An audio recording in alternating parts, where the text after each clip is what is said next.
E aí pessoal, sejam bem-vindos a mais um vídeo do canal Tutorial Medicina. Eu sou o Henrique, eu sou estudante de Medicina e o vídeo de hoje a gente vai falar sobre um tema muito frequente na pediatria, a otite média aguda. Se está gostando do nosso canal, está gostando dos vídeos, não esquece de deixar o like ali embaixo, se inscreve, deixa o seu feedback pra gente e vamos pro vídeo então.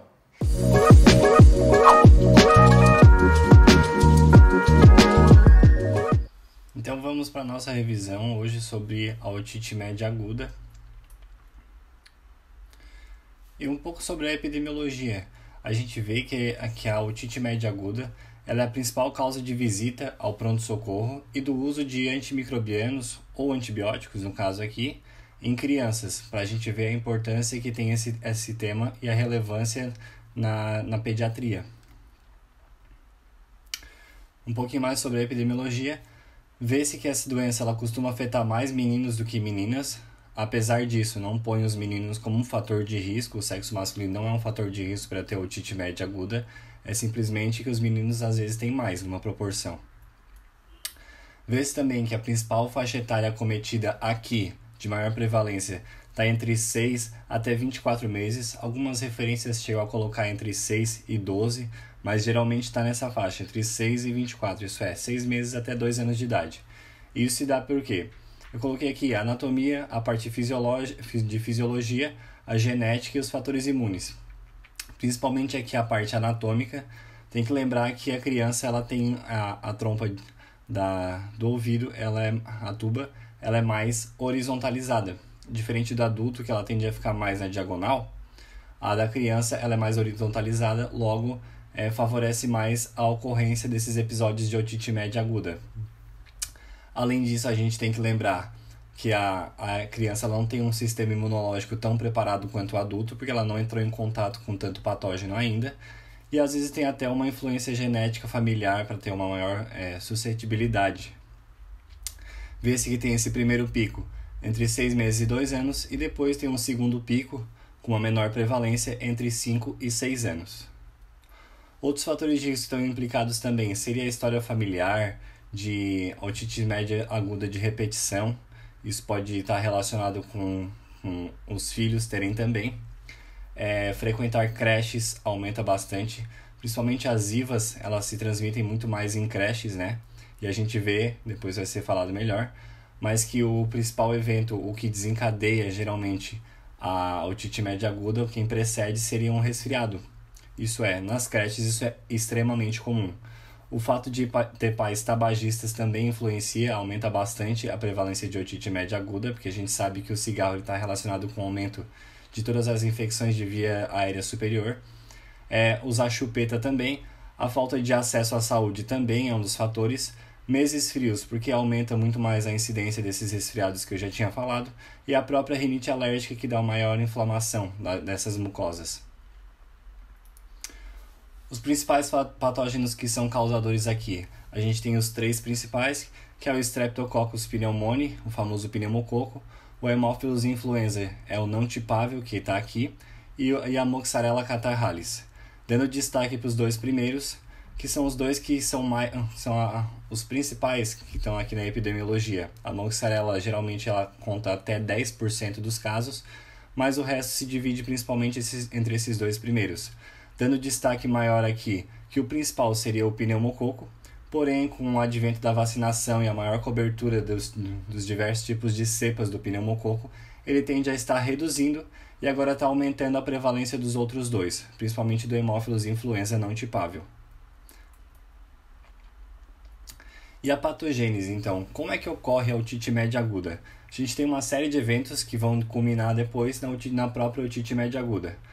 Como eu já tinha falado ali, o primeiro geralmente é uma infecção de via aérea superior, geralmente ela é viral, que leva então a um edema dessa mucosa toda da nasofaringe e vai até a parte da tuba auditiva, o que leva a uma obstrução, não uma obstrução mecânica, ela é uma obstrução funcional que ocorre ali, porque ocorre um edema da mucosa, ela tende a se fechar ali, e com essa obstrução vai ter uma redução da ventilação e o aumento da própria secreção que tem no ouvido ali. Ela acaba se acumulando.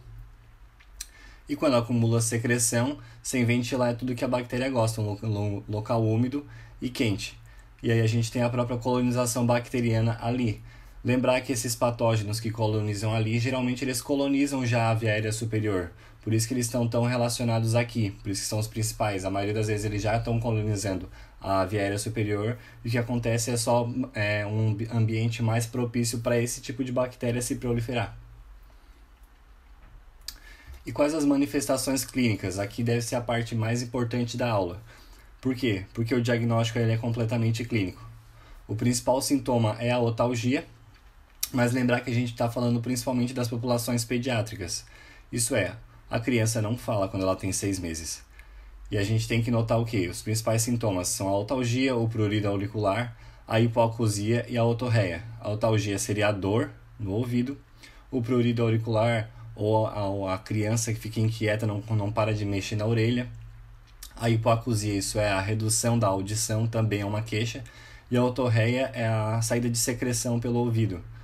Mas lembrar que na população mais jovem, isso é, os mais novinhos, menores de 6 meses até, geralmente a gente vai ter aquele monte de sintoma inespecífico, que eles chegam no ambulatório com a mãe chega relatando que ele está inquieto, ele está muito irritado, ou deu uma febre que não sabe de onde veio, não está mais comendo, está vomitando, está tendo diarreia.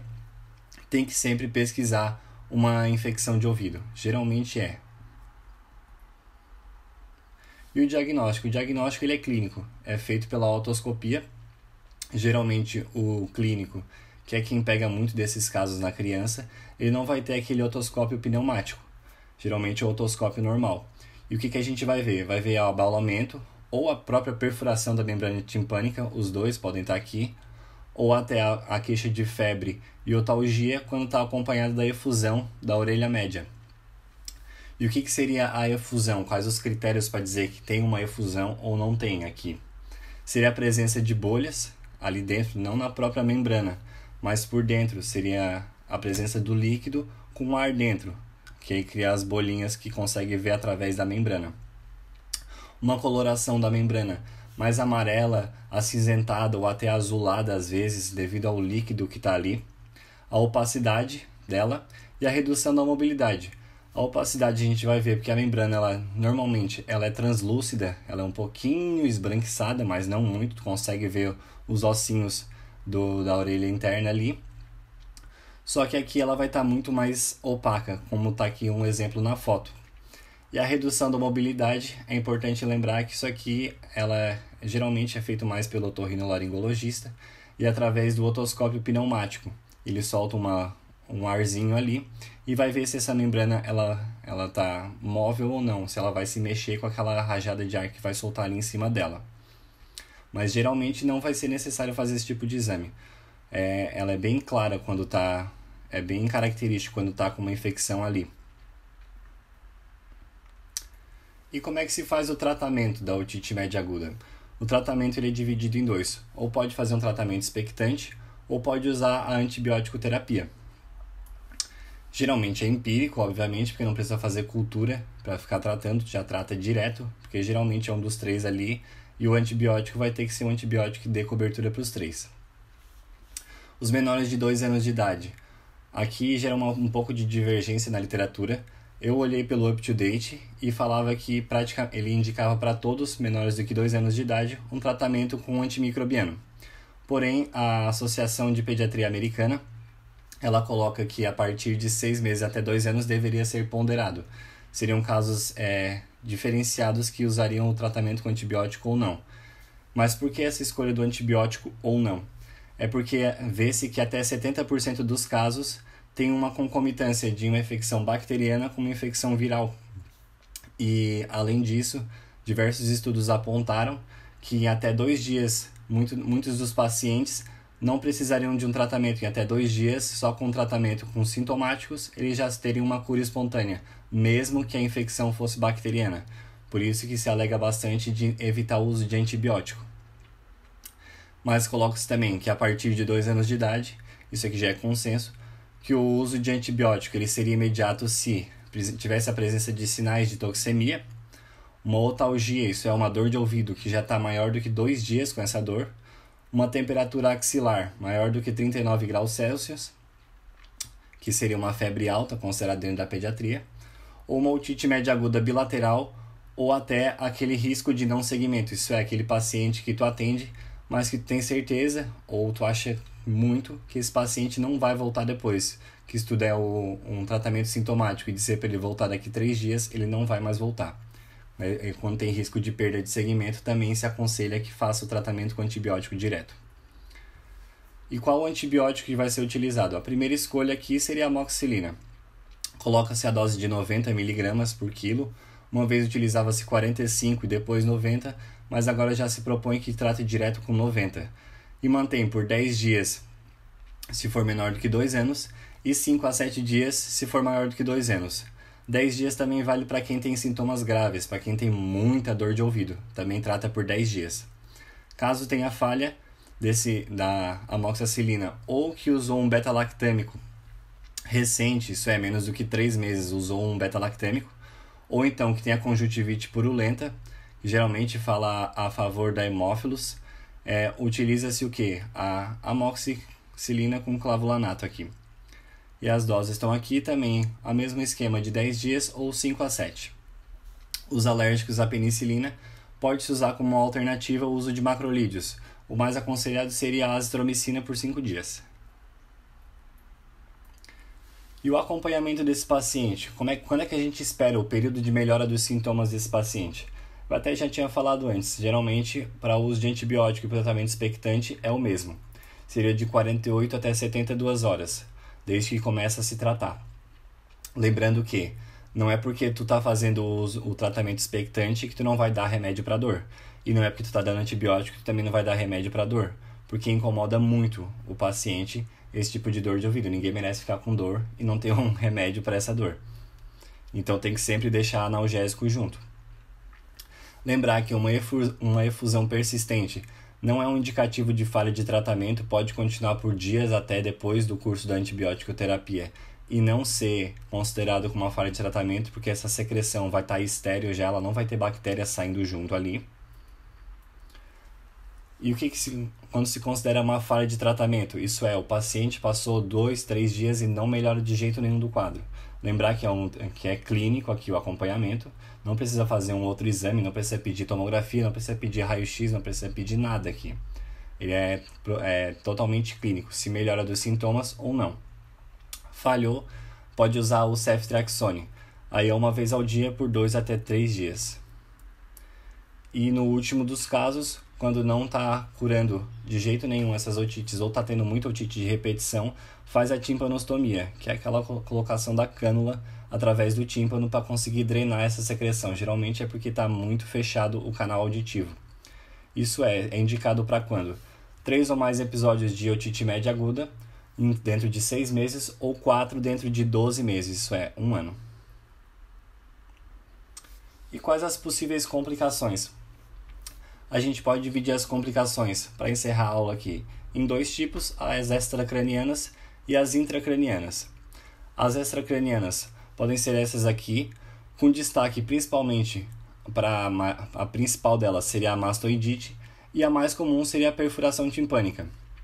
Ela pode ser considerada a perfuração timpânica pode ser considerada uma complicação, apesar de que não vai precisar de tratamento nenhum.